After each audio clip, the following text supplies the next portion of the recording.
سلامونه او احترامات مو مرئ ښه راغلاست. دا هم د نن ورځې مهم خبرونه. د څرخي پله په شمول د کندهار او ګردیز له زندانونو سلګونه طالب بندیان آزاد شوي دي. طالب ویان ذبیح الله مجاهد په خپل ټویټر ادرس لیکلي تر مذاکراتو وړاندې د جګړې درولو غوښتنه غیر منطقي ده. کندهار ولایت کې طالبانو 10 تنه عسکر له بنده خوشي کړي دي. امریکا په کابل ادارې غږ کړی چې د کورونا پیسو او ډوډۍ ویش بهیر کې شوی فساد دی وڅېړي. فاریاب ولایت کې یو کس خپله میرمن او 3 ماشومان د چړې په وسیله وژلي.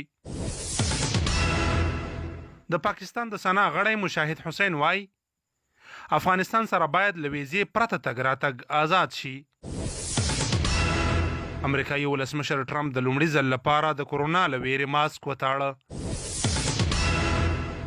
امریکا کې د یو وسلوال برید له امله 2 پولیس وژل شوي. د خبرونو پای.